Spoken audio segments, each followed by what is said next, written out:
Selamat pagi saudara-saudaraku yang dikasihi dan diberkati Tuhan. Mari kita sama-sama mempersiapkan hati kita untuk beribadah di hari ini. Sebelum kita mulai, mari kasih salam terbaik ke kiri kanan kita. Katakan, nice to meet you again.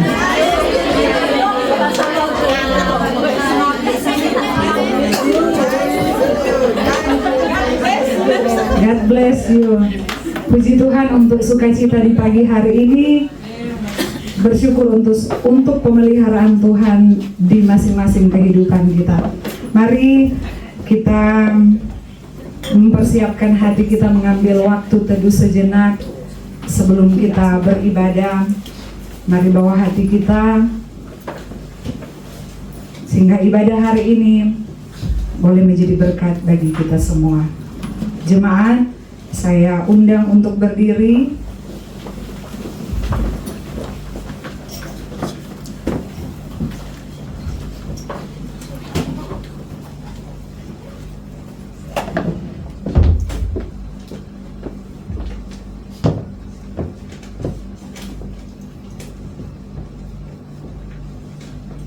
Dalam kasih, Ia telah menentukan kita dari semula oleh Yesus Kristus untuk menjadi anak-anak-Nya sesuai dengan kerelaan kehendak-Nya, supaya terpujilah kasih karunia-Nya yang mulia yang dikaruniakannya kepada kita di dalam Dia yang dikasihinya.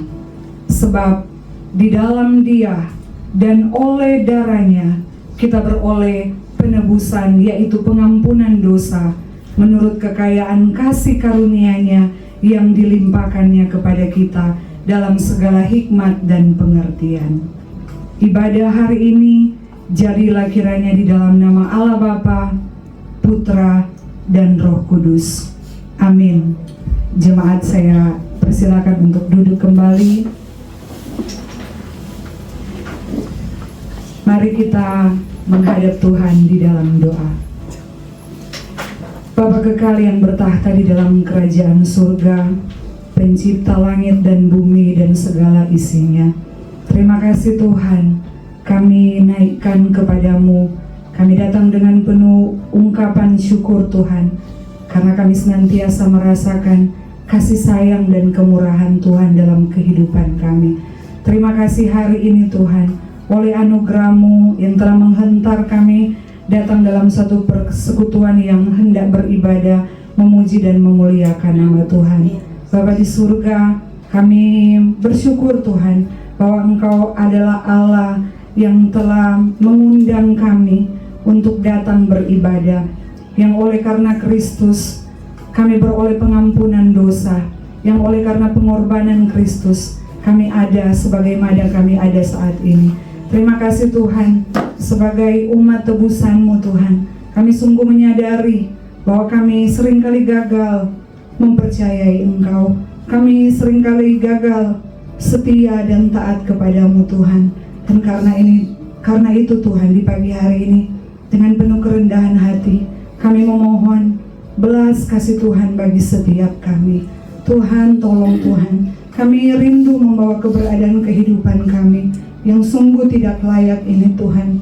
Dan oleh sekali lagi Tuhan, kami memohon biar Roh-Mu yang kudus yang memperbaharui kami, menyucikan kami Tuhan, sehingga Tuhan, ketika kami berkata bahwa kami adalah orang-orang pilihan-Mu, bahwa kami adalah umat tebusan-Mu, bahwa pengampunan dosa yang daripada-Mu, itu juga ya Tuhan akan membawa kami untuk kembali mengangkat hati kami tertuju hanya kepadamu. Kami percaya Tuhan bahwa segala yang baik yang terjadi dalam kehidupan kami adalah anugerah Tuhan semata.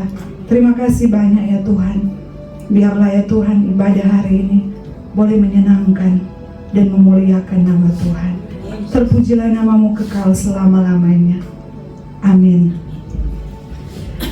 Saudara-saudara yang dikasihi Tuhan, bersyukur Ia yang telah mengasihi kita, Ia yang selalu memperhatikan kehidupan kita, yang mengangkat kita menjadi anak-anak-Nya. Dialah yang maha tinggi, Dialah yang maha suci, Dialah Yesus, Raja Damai. Mari mengangkat hati kita, menaikkan pujian ini sebagai satu pengagungan kita atas Tuhan yang terus memelihara kehidupan kita.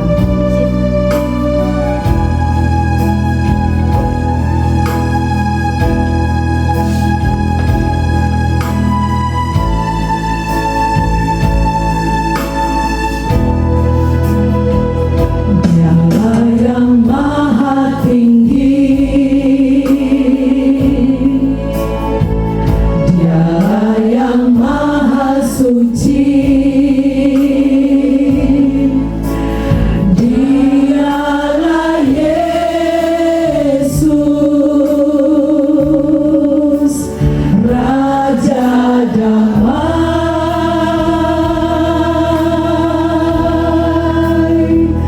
Dialah yang maha mulia,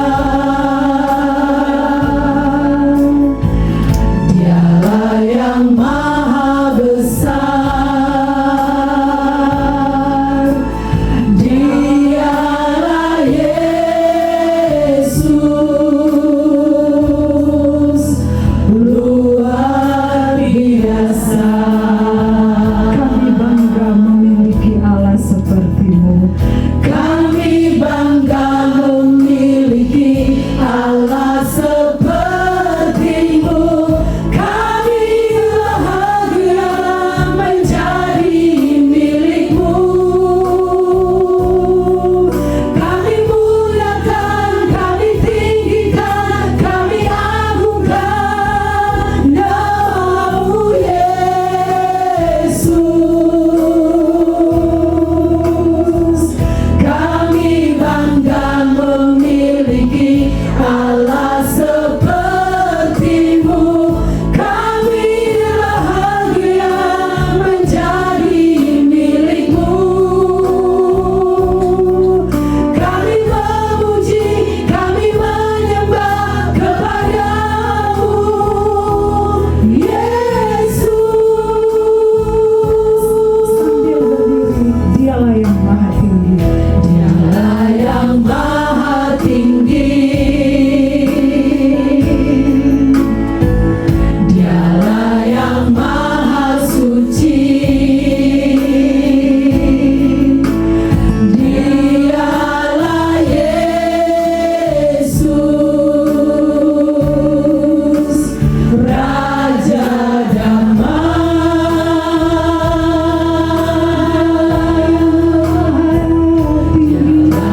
rahmat.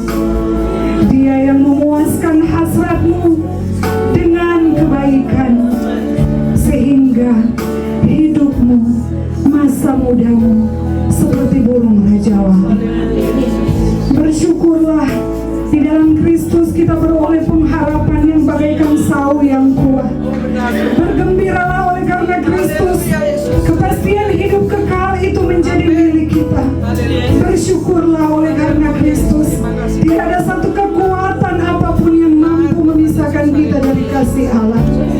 Bersyukurlah oleh karena Kristus, kita yang terhilang, kita yang banyak kali gagal, dicari dan dipulihkannya. Hari demi hari kasih-Nya memulihkan kita, kasih-Nya memulihkan kita. Kita adalah orang-orang berdosa yang hanya diselamatkan oleh anugerah, bukan karena kekuatan kita, tapi karena Yesus. Haleluya. Bukan karena perbuatanku,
kasih Tuhan, sungguh hanya karena kasih dan kemurahan Tuhan di dalam kehidupan kita, kita boleh berbangga memiliki Allah. Kita boleh berbangga menyebut bahwa diri kita adalah milik kepunyaannya, anak-anak Tuhan. Amin. Mari terus bawa sukacita dalam hati kita untuk mengagungkan Tuhan kita, bahwa Dia Tuhan Raja yang Maha Besar. Mari kita datang menyembah Dia, membawa segenap apapun yang ada yang sedang kita alami saat ini, bahwa Tuhan tak pernah membiarkan kita. Amin. Tuhan Raja Maha Besar, mari datang menyembah Dia, karena hanya Dia yang layak disembah. Haleluya.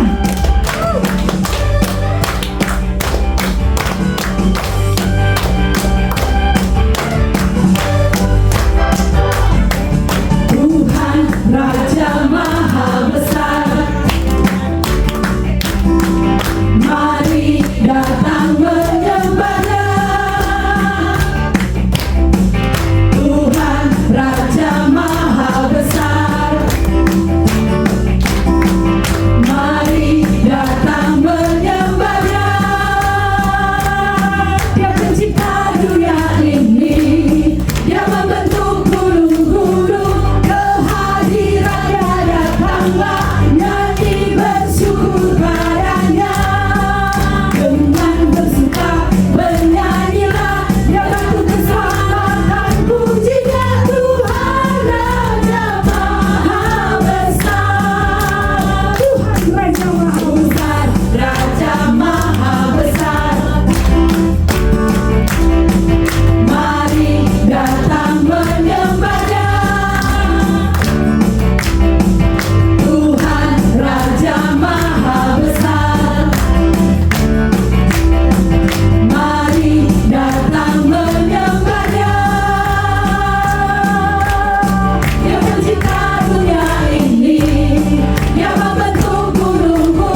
terus dilayakkan oleh Tuhan oleh karena kasih setianya yang tak pernah gagal dalam kehidupan kita.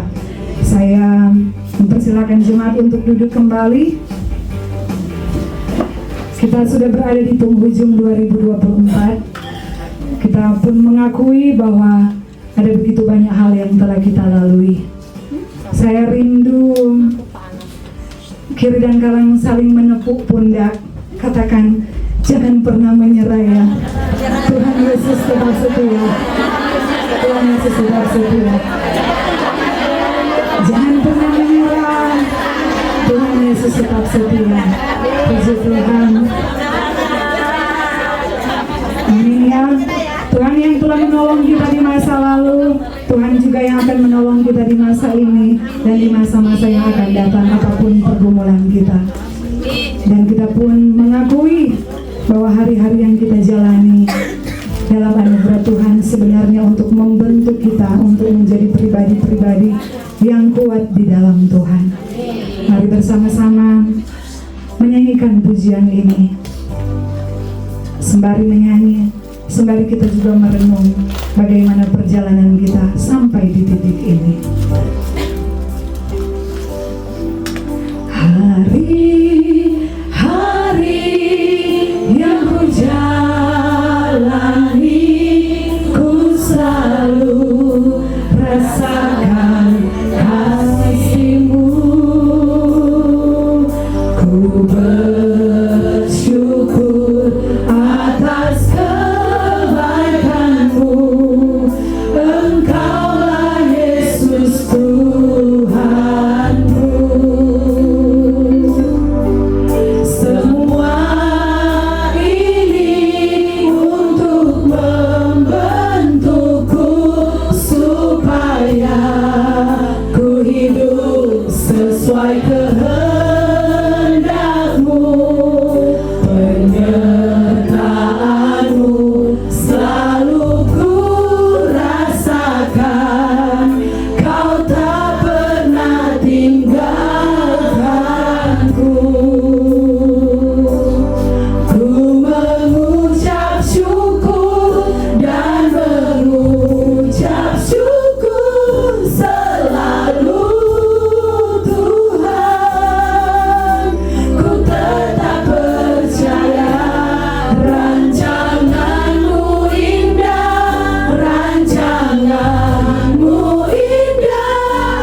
kepadamu.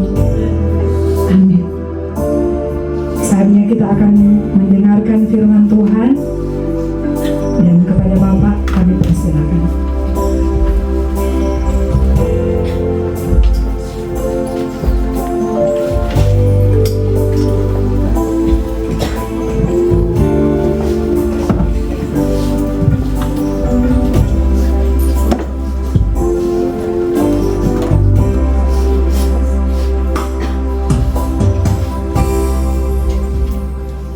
Ya Tuhan, kami merendahkan diri di hadapan-Mu, mohon anugerah pertolongan-Mu, supaya setiap kali kami mendengarkan uraian firman-Mu, kami dapat mengerti dengan baik, dapat menyimpan dalam hati kami, memeliharanya sebagai harta kami, dan mengimani serta melakukannya di dalam kehidupan kami sehari-hari, supaya ya Tuhan, hidup rohani kami terus bertumbuh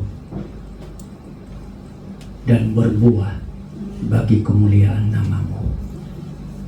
Pimpin dan berkatilah kami yang lemah ini ya Tuhan, saat mendengarkan firman-Mu, agar kami sungguh menjadi seperti yang Engkau kehendaki. Di dalam nama Tuhan kami Yesus Kristus kami sudah berdoa. Amin. Salam jemaat yang dikasihi Tuhan.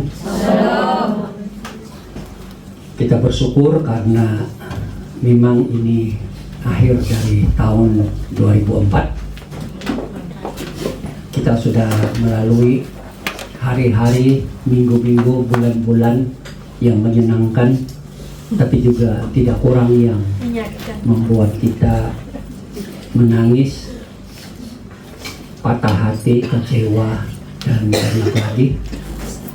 Namun sebagai anak Tuhan, dalam apapun situasi hidup yang kita lalui, kita tetap dekat kepada Tuhan. Kita tetap percaya bahwa Tuhan itu baik, Tuhan itu sempurna, Tuhan itu tetap membela kita, anak-anaknya. Tidak ada yang baru di tahun yang baru nanti. Pergumulan tetap sama, tapi kedekatan kita dengan Tuhan memberikan kekuatan dan kemampuan.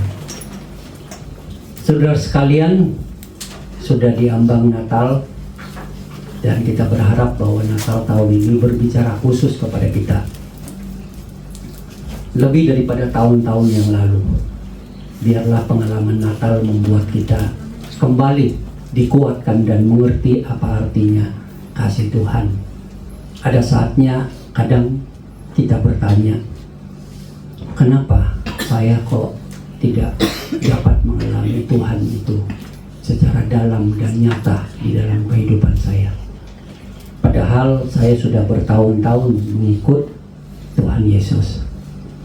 Pertanyaan seperti itu sesuatu yang biasa kita lontarkan saat diri kita sepertinya hambar terhadap pengalaman kerohanian yang dalam bersama Tuhan. Kemarin malam saya duduk menemani anak saya Sela waktu dia tidur dan bercerita, dan saya tanya, minggu-minggu lalu kan kamu ada ikut satu kemah Injil atau pertemuan di luar sekolah, mereka tinggal di situ, mendengar khotbah, menyanyi, memuji Tuhan dan sebagainya selama 3 hari kali begitu. Biasanya sekolah mereka buat begitu, semacam KKR lah, apalah dan sebagainya. Apa yang kamu pelajari dari situ? Terus dia bilang, Dedi, saya mau kasih tahu satu hal. Apa? Ini dia bilang, saya itu waktu ibadah menyembah Tuhan dan saya menangis, dia bilang. Saya ini orangnya jarang menangis, tapi saya menangis, dia bilang. Terus hati saya itu begitu ingin sekali mengetahui Yesus itu lebih dalam lagi. Terus saya bilang, bagus sekali itu pengalaman pribadimu yang kamu tidak akan lupakan. Tapi itu menyembah Tuhan saja, Dedi, menyembah Tuhan, menyanyi, memuji Tuhan, dan dorongan untuk pembicara mau mengenal Yesus. Iya, tapi Tuhan bisa berbicara dalam apapun cara. Mungkin kamu hanya menyanyi, memuji Tuhan, Tuhan bisa menyentuh hatimu, memberikan kekuatan. Peganglah itu sebagai pengalamanmu. Nanti kalau kamu dalam pertemuan teman-temanmu ada yang tanya, bagaimana kamu mengalami Tuhan, kamu boleh ceritakan. Nah, itu pengalaman pribadi. Nah, biarlah seperti juga pengalaman itu kita alami dalam hidup ini, bahwa sesungguhnya kita itu bisa mengalami Tuhan, entah dalam keadaan yang susah, senang, atau apapun dan bagaimanapun keadaan saat ini, biarlah kita dapat mengalami Tuhan dengan baik, karena itu memberikan kita kekuatan dan dorongan. Mungkin hal-hal kecil aja, mungkin kamu berdoa, mungkin kamu bersyukur, mungkin kamu mendengar pujian, atau membaca renungan, atau kesaksian. Ada sentuhan yang Tuhan lakukan di dalam hidup kita untuk menguatkan kita. Dalam kehidupan ini kita sudah menjadi orang Kristen begitu lama, dan ada banyak pertanyaan-pertanyaan orang tentang Natal. Bahkan ini menjadi pertanyaan kita juga. Dan hari ini pertanyaan-pertanyaan ini menjadi perenungan kita. Tema khotbah ini adalah Natal bagiku. Dan ada 5 pertanyaan yang akan kita perhatikan. Yang pertama itu, apa makna Natal yang sesungguhnya? Teman-teman, kita bisa bertanya, orang yang belum percaya kepada Tuhan Yesus juga bertanya hal yang sama. Apa makna Natal yang sesungguhnya? Dalam banyak penjelasan, ringkasnya seperti ini. Makna Natal yang sesungguhnya bukanlah tentang hadiah, dekorasi, atau makanan yang meriah, tetapi tentang kelahiran Yesus Kristus, Anak Allah yang datang untuk menyelamatkan manusia dari dosa dan memperdamaikan kita dengan Allah. 2 ayat yang bisa kita perhatikan. Yang pertama itu dalam kitab Lukas pasal 2 ayat 11.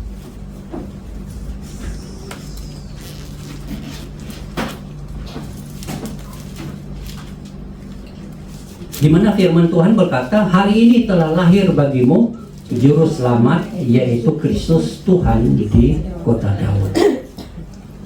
Natal itu berbicara tentang hari ini telah lahir bagimu juru selamat, yaitu Kristus Tuhan. Ayat yang kedua adalah dalam Yohanes pasal 3 ayat 16 yang sudah sering kita dengar, bahkan hafal dan mengerti dengan baik. Tapi mari kita perhatikan lagi, di mana firman Tuhan katakan, karena begitu besar kasih Allah akan dunia ini, sehingga ia telah mengaruniakan anaknya yang tunggal, supaya setiap orang yang percaya kepadanya tidak binasa, melainkan beroleh hidup yang kekal. Natal adalah karena begitu besar kasih Allah kepada umat manusia, sehingga Yesus datang ke dalam dunia ini. Jadi itulah makna Natal yang seharusnya menjadi perhatian kita, pemikiran kita. Kasih Allah, Yesus datang ke dunia menyelamatkan kita dari dosa dan hukumannya. Pertanyaan kedua yang selalu juga datang adalah, mengapa kelahiran Yesus merupakan peristiwa yang sangat penting? Karena memang pada bulan Desember, di mana-mana di dunia ini merayakan Natal. Nah, kenapa Natal itu begitu penting? Bagaimana kalau tidak perlu merayakan? Ada juga gereja-gereja tertentu yang punya keyakinan tertentu tidak perlu menyambut Natal atau merayakan Natal. Natal itu ada kaitan dengan kepercayaan yang tidak sesuai dengan Alkitab dan sebagainya. Jadi mereka menutup mata, menutup mulut dan telinga terhadap hal-hal yang berkaitan dengan Natal. Tapi bagi kita, mengapa kelahiran Yesus itu merupakan peristiwa yang sangat penting? Kelahiran Yesus adalah peristiwa yang besar karena menandai penggenapan janji Allah untuk mengutus juru selamat untuk menebus umat manusia dari dosa dan akibat-akibatnya, atau dari dosa dan hukuman neraka. Kelahiran Yesus adalah pengingat bahwa Allah sangat mengasihi kita, sehingga Dia rela mengutus anaknya yang tunggal untuk datang ke dalam dunia, menderita, bahkan mati di atas kayu salib demi keselamatan kita. Ada dua ayat yang dapat menolong kita untuk mengerti hal ini. Yang pertama adalah dalam Yesaya pasal 9 ayat 6. Firman Tuhan katakan, sebab seorang anak telah lahir untuk kita, seorang putra telah diberikan untuk kita, lambang pemerintahan ada di atas bahunya, dan namanya disebut orang penasihat ajaib, Allah yang perkasa, Bapa yang kekal, Raja damai. Jadi juga berbicara tentang siapa yang lahir pada hari Natal itu. Kalau di sini jabatannya ini loh terlalu hebat. Kalau kita saja menyambut kelahiran anak kita, kadang-kadang ada upaya yang sangat besar. Bahkan kalau orang yang punya segalanya, dia akan belanjakan miliaran. Masih saya ingat dulu ada seorang penyanyi di Indonesia, namanya siapa itu? Waktu itu Agnes Monica ya. Iya. Terus menyambut ulang tahunnya di hotel mewah dan itu miliaran. Kadang juga orang berpikir, ya kenapa ya begitu? Masih banyak orang yang makan aja nggak bisa gitu loh. Tapi itulah penghargaan orang terhadap dirinya. Ya mungkin dia sendiri punya kemampuan atau ada orang yang memberikan sumbangan dan sebagainya. Ada perasaan kehebatan di situ. Nah, penting bagi kita karena ya yang lahir itu adalah firman Tuhan bilang seorang putra diberikan untuk kita, lambang pemerintahan ada di atas bahunya, dan namanya disebut orang penasihat ajaib. Ingat ya, penasihat ajaib, Allah yang perkasa, Bapa yang kekal, Raja damai. Allah yang perkasa, luar biasa. Jadi ini sesuatu yang penting sekali kita mau nyambut, karena yang lahir bukan biasa-biasa gitu lah. Juga di dalam Matius pasal 1 ayat 21, firman Tuhan mengatakan apa? Ia akan melahirkan anak laki-laki dan engkau akan menamakan dia Yesus, karena dialah yang akan menyelamatkan umatnya dari dosa mereka.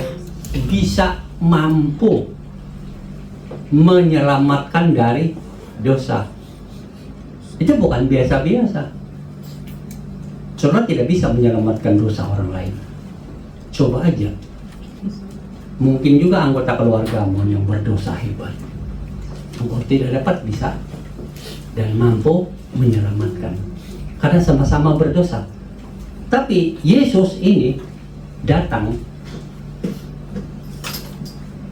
bisa dan juru selamat untuk menyelamatkan kita dari dosa kita.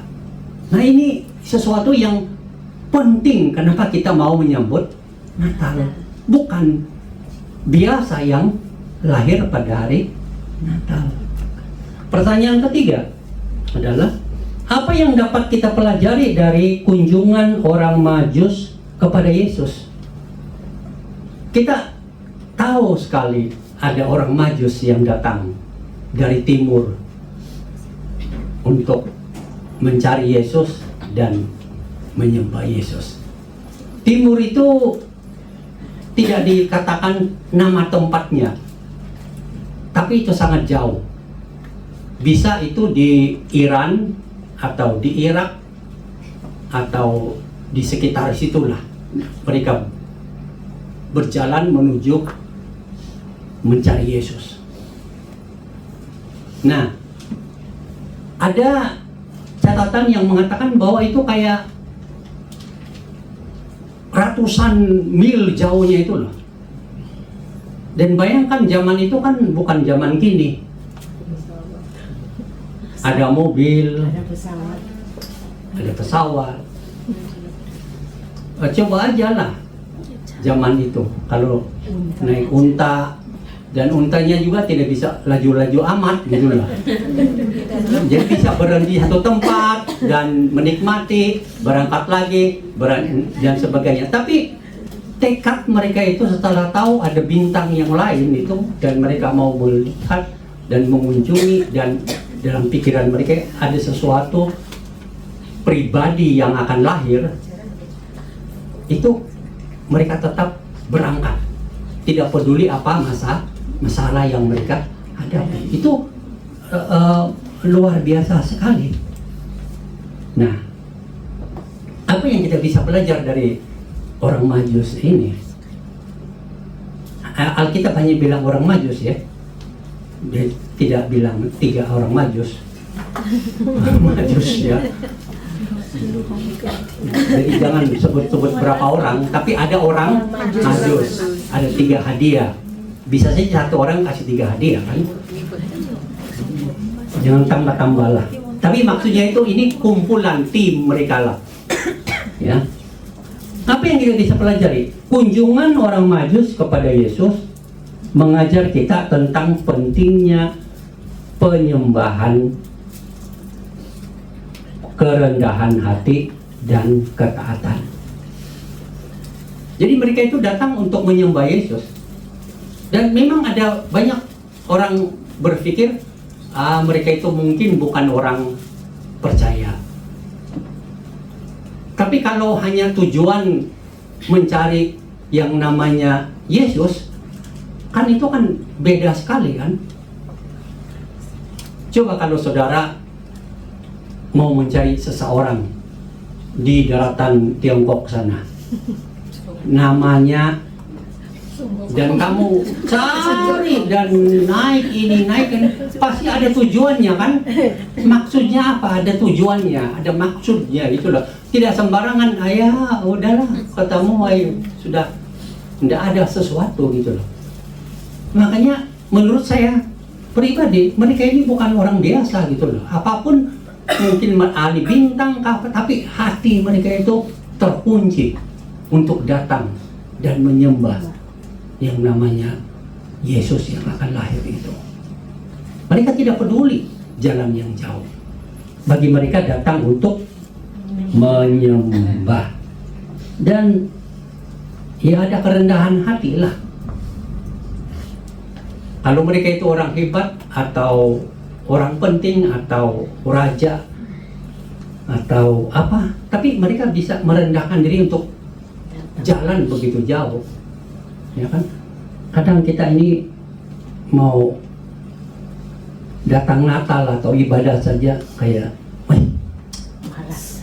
penat, jauh gitu kan. Padahal MTR-nya mantap aja gitu aja. Tapi kadang kita pikir nggak ada hati untuk berkorban gitu. Padahal tujuan kita jelas untuk penyembahan dan kerendahan hati kita nyata, gitu kan? Jadi orang Majus melakukan perjalanan jauh untuk menyembah Yesus, mengakui Dia sebagai Raja di atas segala raja, dan mereka menaati tuntutan Allah untuk pulang melalui jalan yang berbeda. Kita pun dapat belajar untuk memprioritaskan penyembahan, kerendahan hati, dan ketaatan dalam hidup kita. Memang setelah mereka bertemu dengan Yesus kan, mereka mendapat pesanan, ya kan, dari Tuhan bahwa mereka harus jalan ke tempat yang lain, jangan lagi kembali ke Herodes itu. Nah, ayat yang kita bisa lihat berkaitan dengan ini adalah, yang kita bisa belajar dari orang Majus ini adalah di dalam Matius pasal 2 ayat 1 sampai 12 itu kisah dari orang Majus. Tapi ayat 11 itu kita bisa perhatikan.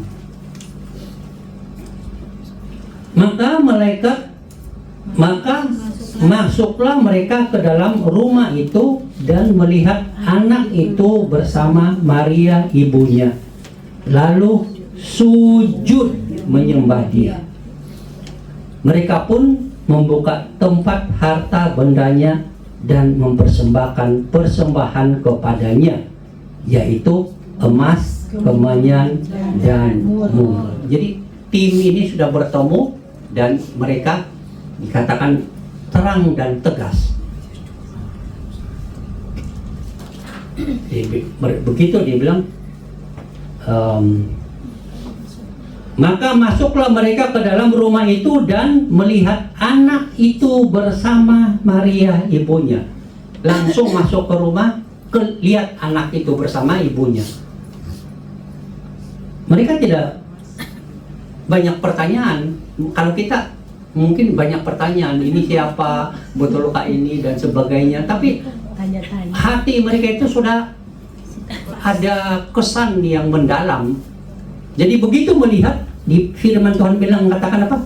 Lalu sujud menyembah Dia.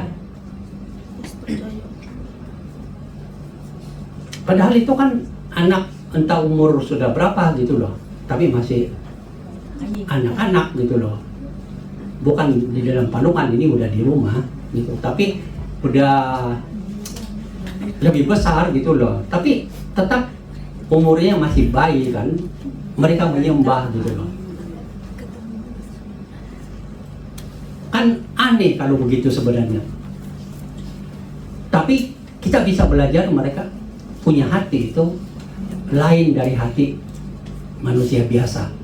Mereka melihat yang lahir itu bukan manusia biasa, bukan orang-orang yang pernah mereka tahu atau kenal yang berkuasa, tetapi Dia adalah kayak Tuhan yang berkuasa itu. Makanya langsung sujud. Nah, ini yang bisa menolong kita untuk melihat apa yang kita bisa pelajari dari orang Majus ini saat kita menyambut Natal. Ada hati yang berkorban, ada hati yang menyembah, ada hati yang di sini dia bilang memberikan persembahan. Yang keempat, pertanyaan yang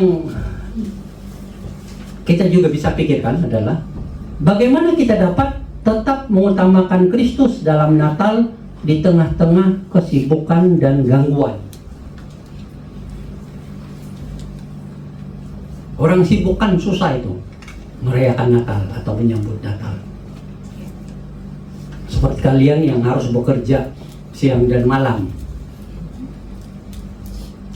pagi petang, tidak mengenal waktu. Nah, kadang-kadang memikirkan Natal kayak bagaimana gitu loh, agak susah gitu loh. Yang dipikir apa? tugas dan tanggung jawab. Jadi mau menikmati Natal itu sebenarnya di suasana Natal bagaimana gitu. Apalagi di sana pun harus menyambut Natal dan kamu menjadi tulang punggung yang mempersiapkan. Kan ceritakan lain itu kalau begitu.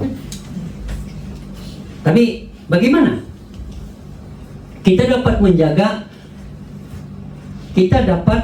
menjaga Kristus di dalam Natal, atau apa namanya ini, mengutamakan Kristus di dalam Natal dengan memprioritaskan waktu bersama Tuhan. Jadi ada waktu tetap saja pikir tentang Tuhan. Mungkin waktu kamu bangun, waktu kamu sebelum tidur atau apa, ingat saja kepada Tuhan dan bersyukur Dia datang untuk menyelamatkan. Berfokus kepada makna sebenarnya dari Natal ini.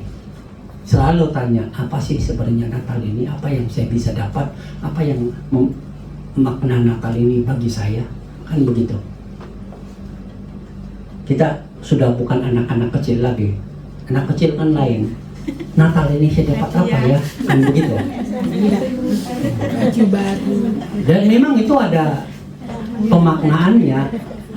Kita kan sudah menerima hadiah dari Tuhan, kan? Maka kita juga mau menerima hadiah dalam pengertian beginilah Tuhan mengasihi kita, beginilah Tuhan menolong kita, dan membagikan kasih Tuhan kepada orang lain melalui tindakan kebaikan, kemurahan hati. Jadi kita berpikir baik kepada orang lain itu sudah hadiah Natal, ya kan? Kemurahan hati, tidak membalas jahat dengan jahat, gitu kan? Itu sudah kemurahan hati, murah hatinya, ya kan? Kalau saudara bisa ada kemampuan beli hadiah Natal, ya silakan. Kalau tidak, jangan paksa-paksa, apalagi utang-utang. Kita juga dapat menciptakan tradisi dan ritual yang bermakna, yang mengarahkan kita dengan keluarga kita kepada Yesus. Jadi saudara yang ada keluarga, FaceTime lah pada waktu Natal untuk membagikan kasih Tuhan itu kepada mereka, atau call aja atau WhatsApp saja, terserah apapun cara, yang penting mendorong kita untuk mengeratkan hubungan keluarga di saat Natal.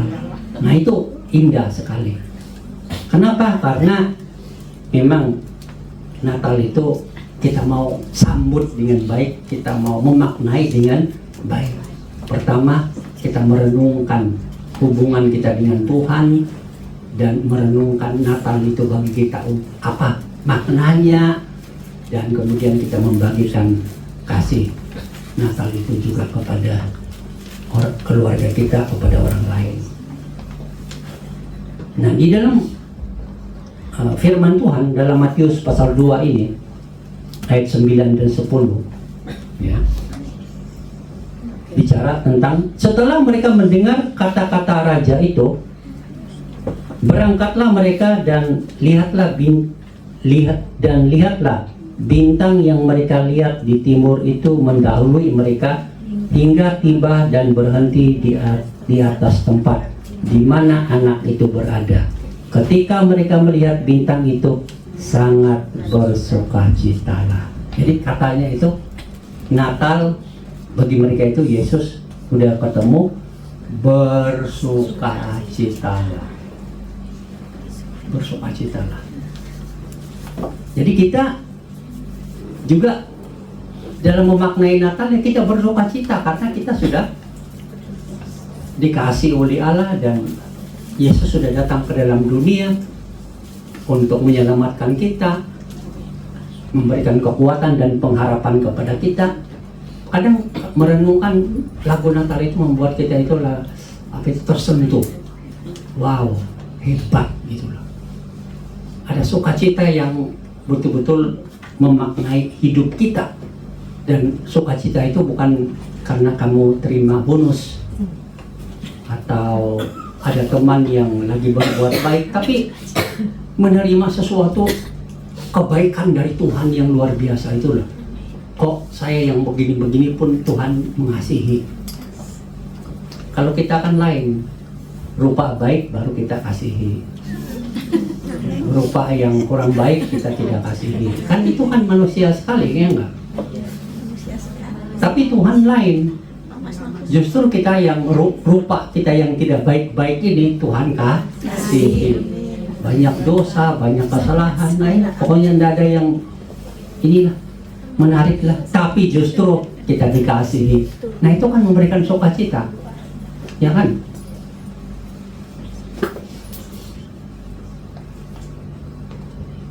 Dan kalau kita lihat di Ibrani pasal 12 ayat 2, firman Tuhan bilang begini, marilah kita melakukannya dengan mata yang tertuju kepada Yesus yang memimpin kita dalam iman dan yang membawa iman kita itu kepada kesempurnaan, yang dengan mengabaikan kehinaan tekun memikul salib ganti sukacita yang disediakan bagi Dia yang sekarang duduk di sebelah kanan Allah. Jadi fokusnya siapa? Yesus. Fokusnya siapa? Yesus. Jadi di dalam suasana Natal ini, biarlah hatimu melekat kepada Yesus. Biarlah pikiranmu melekat kepada Yesus. Biarlah seluruh hidupmu itu kayak melekat kepada Yesus. Ini baru kita bisa memaknai apa itu Natal itu. Berikutnya kita lihat yang terakhir, yang kelima. Apakah hadiah terbaik yang dapat kita berikan kepada orang lain pada musim Natal ini? Kita kan nanti ada bagi-bagi hadiah kan? Nah kan, panitia kan udah atur. Nah itu semacam kalian punya inilah ungkapan kasih dalam persaudaraan. Tapi ada yang lebih dari itu yang bisa kita lakukan. Hadiah terbaik yang dapat kita berikan kepada orang lain pada musim Natal ini adalah hadiah kasih. Kita mengasihi. Berhentilah yang lain-lain. Hanya ada kasih. Mungkin tidak bisa, tapi kita mau belajar lah. Karena kalau tidak, kapan kita bisa belajar? Makanya belajar itu adalah banyak pergumulannya, tapi toh kita bisa menangkap maksudnya. Ada orang-orang di sekitar kita yang sengaja datang atau apa, tapi mereka itu kayak membuat kita itu kecewa, putus asa, nangis. Hati kita itu kayak disayat-sayat. Nah bagaimana kita mengasihi? Gitu. Tapi ada juga orang yang bilang, berdoa dia begini, Tuhan karuniakan aku kesabaran yang hebat. Tuhan karuniakan aku kesabaran yang hebat, yang seperti Tuhan punya. Nah, terus Tuhan bawa kamu ke tempat di mana banyak orang yang membenci kamu. Dia tadi kan minta. Nah sekarang mau latihan dulu. Kan begitu. Latihan. Jadi mulai dulu yang peluka kecil aja. Bahasanya, mungkin apanya, melukai hatimu. Ya, sabar. Terus ketemu orang yang lebih keras, dia punya kata-kata melukai lah apalah, kamu bisa sabar. Kamu datang lagi orang yang kayak bagaimana gitu loh, menghancurkan hidupmu, masa depanmu, ya bagaimana mau sabar yang begini? Tapi ini namanya itu, justru disinilah kita bisa belajar gitu loh. Nah kadang Tuhan bawa kita itu ke tempat di mana ada orang yang tidak sependapat dengan kita, atau kita ada menghadapi masalah yang berat, kita itu sebenarnya sedang belajar. Seperti saudara lah, masuk di rumah, bekerja, awal-awal kan susah mau sabarnya, ya kan? Susah sekali. Karena kepribadian sudah unik gitu loh. Unik, berbeda. Jadi hari yang makanya minggu pertama itu kalian kalau komplain itu tajam dan kuat. Iya kan? Telepon sini, telepon sana dan sebagainya untuk meluahkan, karena begitu sulit, tapi sudah ada di situ. Tapi tidak ada pilihan, belajar. Satu bulan kok ada kekuatan, 2 bulan ada kekuatan, 3 bulan ada kekuatan, tenang-tenang saja.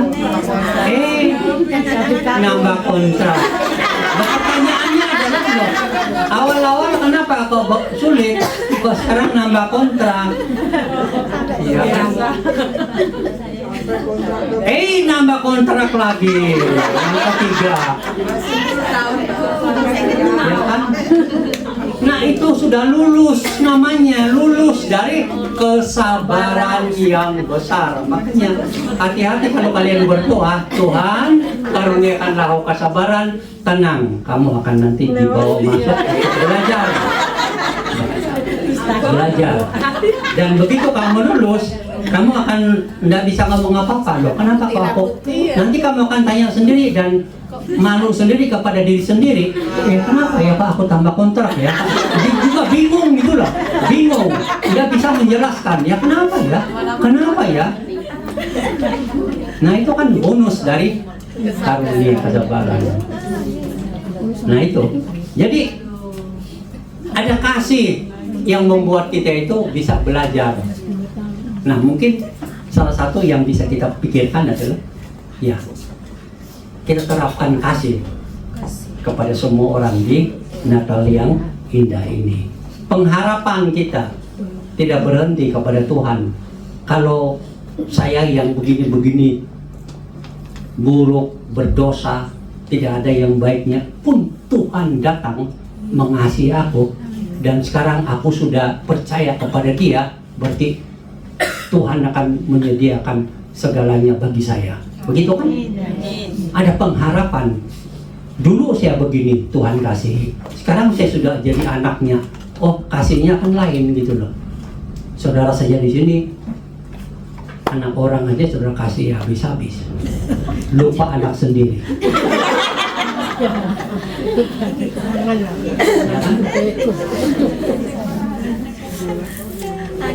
Kasih Tuhan itu hebat. Hebat, luar biasa. Kita dapat membagikan dan keselamatan melalui Yesus Kristus. Kita dapat membagikan kabar baik Injil kepada teman kita. Beritakanlah Injil kepada mereka. Natal adalah Tuhan datang untuk menyelamatkanmu. Beritahu mereka. Kepada keluargamu, jangan bilang aja selamat hari Natal. Selamat hari Natal. Ingat ya, hari Natal Tuhan datang untuk menyelamatkan engkau dari dosa. Percayalah kepada Dia. Begitu. Dan juga komunitas kita, di mana kita berada, keluarga kita, teman-teman kita, komunitas kita, beritahulah Injil Kristus kepada mereka. Karena hanya Injil Kristus yang datang ini ke dunia untuk menyelamatkan kita. Hebat Tuhan kita. Dia datang ke dunia untuk menyelamatkan kita. Ingat itu baik-baik.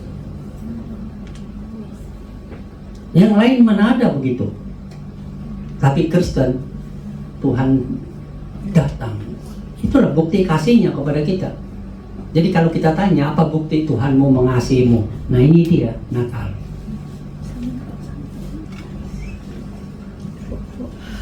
Ya firman Tuhan yang juga berbicara tentang menyatakan kasih kepada orang lain ini yang menjadi contoh kita. Seperti Yohanes ayat pasal 3 ayat 16 kan, karena begitu besar kasih Allah akan dunia ini sehingga ia telah mengaruniakan anaknya yang tunggal supaya setiap orang yang percaya kepadanya tidak binasa melainkan beroleh hidup yang kekal. Begitu besar kasih Allah. Kata kasih ini adalah tanpa syarat. Jadi saat engkau melihat wajahmu di cermin, kadang engkau tidak suka, kadang engkau kagum-kagum, tapi besoknya kok lain gitu loh. Makanya saudara cari filter.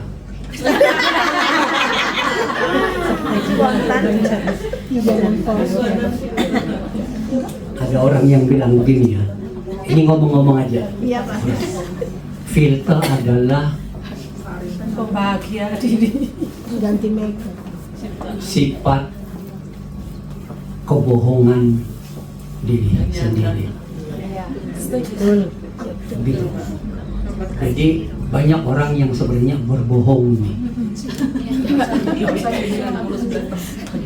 Karena pakai filter kan. Kalau sudah lihat di apa itu reel ya, TikTok lah ya, kali. Begitu masuk ke restoran dan lihat oh wajahnya lain, langsung lari.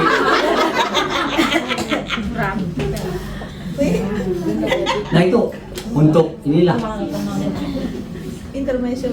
apakah itu dibuat-buat atau apa, tapi dalam real kan ada begitu. Makanya real real saja. Makanya kamu apa adanya lah kalau saat kamu berkenalan dengan orang lain. Ya, jangan filter sini, filter sana, ketebalan nanti kan bingung. Setelah kamu menikah terus waktu malam dia lihat kok kayak makeup kan, dia pikir ini ada hantu dari mana ini. Dia tuh ngomong aja, ya kan? Tapi filter dan makeup ini kan sudah bagian dari kehidupan. Cuma ada penelitian psikologi yang mengaitkannya itu adalah pembohongan kepada diri sendiri. Jadi banyak orang yang sebenarnya ini pembohong.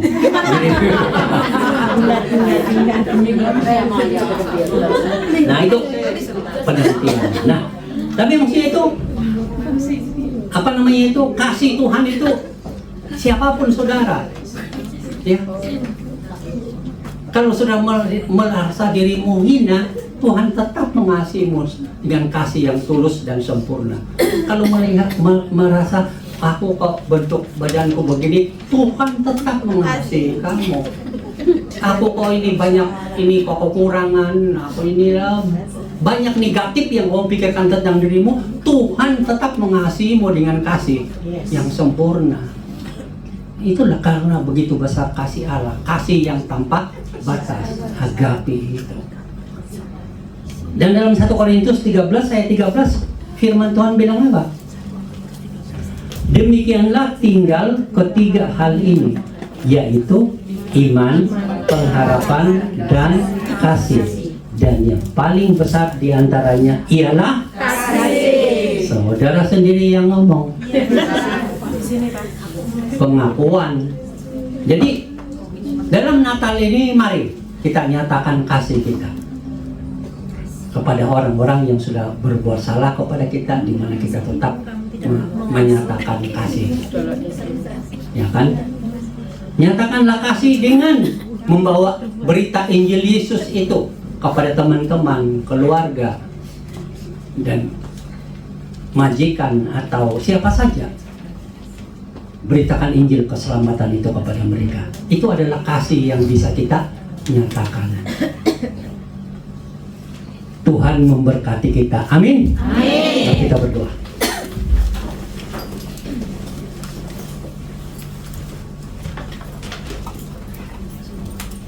Buatlah komitmen yang baru untuk menyambut Natal tahun ini dengan suatu sikap yang benar, pengertian yang benar. Bahwa Natal adalah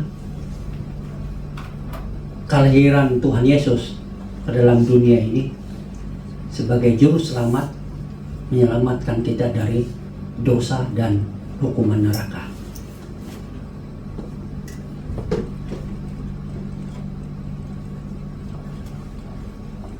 Biarlah fokus pikiran dan hati kita, iman kita adalah kepada Yesus yang lahir itu. Firman Tuhan katakan dia adalah apa? Allah yang perkasa, juru selamat.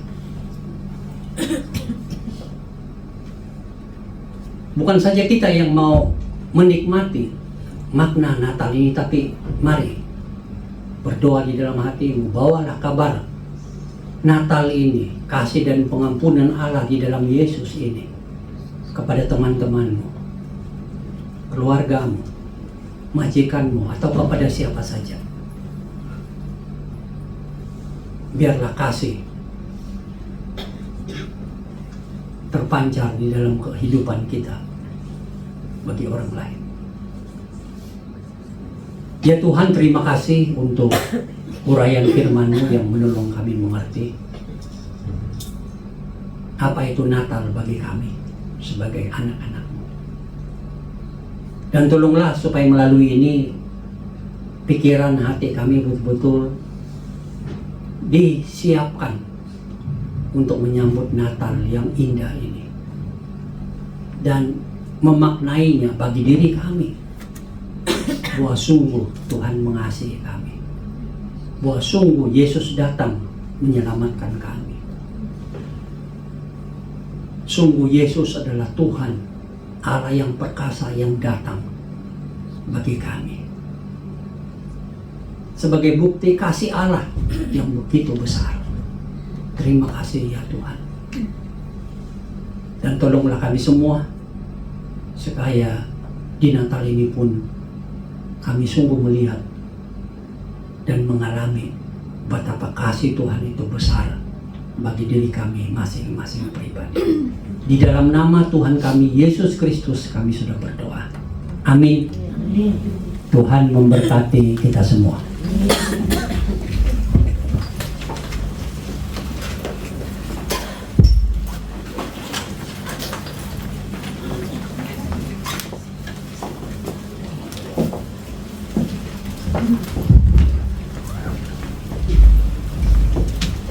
Terima kasih banyak buat Bapak yang sudah jadi saluran berkat di hari ini.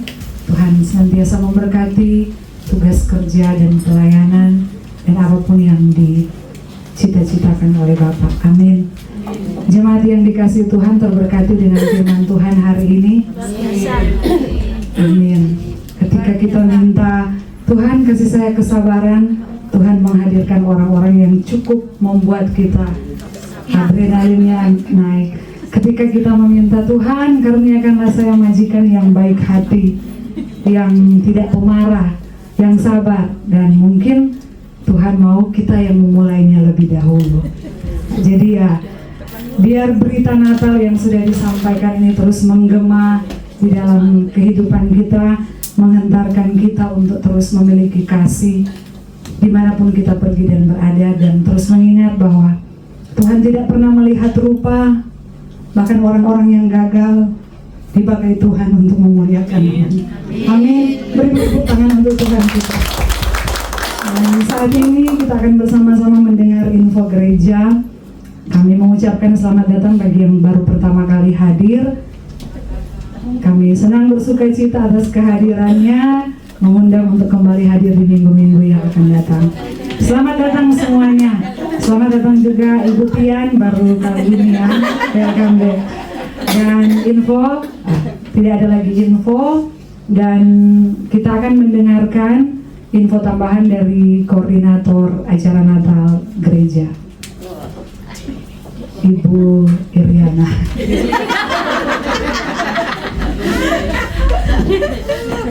Terima kasih untuk kesempatan yang diberikan. Shalom, selamat siang semuanya. Ada beberapa info yang akan saya sampaikan di siang hari ini.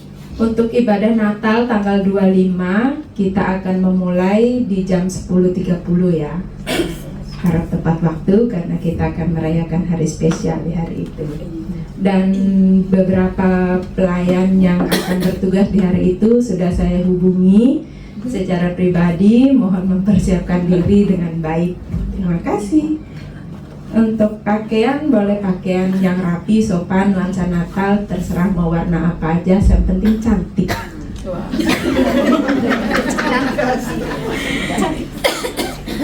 Untuk acara tukar kado, Bapak sudah tetapkan minimal $50 ya, itu berupa barang. Untuk snack dan makanan kayaknya enggak ya. Kita bisa pilih sendiri mau berupa barang seperti apa yang berguna dan pas untuk dipakai oleh orang lain. Untuk teman yang diundang tidak perlu membawa kado karena sudah dipersiapkan oleh yang bertugas. Dan kita terus bawa dalam doa untuk mengundang banyak teman untuk kita merayakan hari yang penuh sukacita ini bersama-sama dengan kita. Dan satu info yang terakhir untuk konsumsi akan disampaikan oleh Ibu Ani. Terima kasih. Ibu negara. Salam, selamat siang semuanya. Saya mau infokan soal konsumsi. Bapak mintanya itu ya, perjamuan kasih ya. Tapi untuk tahun ini kita perjamuan kasih, tapi saya rindu untuk semuanya berpartisipasi ya. Dan kita mungkin tidak diambilkan begitu ya. Nanti kita akan mengambil sendiri-sendiri. Prasmanan ya, orang Hongkong bilang sip buffet ya kita.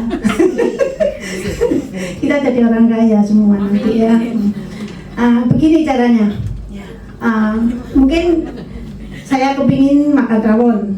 Ya, saya masaklah jangan satu porsi saja. Saya masak, oh ingat siapa-siapa, berarti 5 porsi seperti itu ya. Terus misalnya Nelly pingin makan ayam. Nelly tidak boleh lah beli satu ya Nel ya, jangan ya. Satu iris masaknya, satu iris jangan Nel, beli 5 iris. Nah, terus mungkin ada yang lain juga pingin makan ayam ya, boleh bergabung bisa beli 1 ekor. Seperti itu ya caranya. Terus untuk minuman, saya sudah pesen ke Kak Yunita minuman teh pucuk. Jadi mungkin ada yang mau perjamuan kasih minuman boleh hubungi saya ya. Untuk minuman biar sama itu saya minta tolong Kak Yunita beli teh pucuk seperti itu. Dan mungkin ada yang buat kue juga boleh. Terus misalnya, aku nggak bisa masak bagaimana?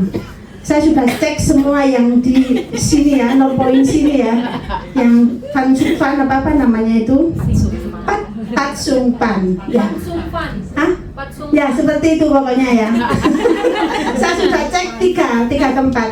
Di sebelah sana ada, sebelah sini ada, yang sana juga ada. Jadi saya tanya, kalau saya beli lauknya saja, 1 porsi berapa? 35 sampai 50. Mungkin kepingin makan kuluyuk lah. Nah, kalian boleh beli di situ. Nanti panitia akan mengatur dengan indahnya. Jadi jangan khawatir, mungkin yang nggak makan babi, jangan khawatir nanti kita nggak nyampurkan ya. Nanti kita akan tata yang dipisahkan mejanya dan kalian boleh ambil sendiri-sendiri sesuai dengan yang kalian minat. Seperti itu. Setuju enggak ya?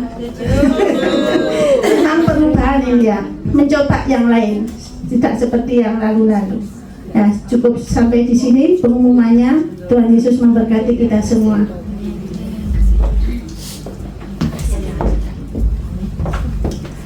Terima kasih untuk kedua ibu yang sudah menyampaikan.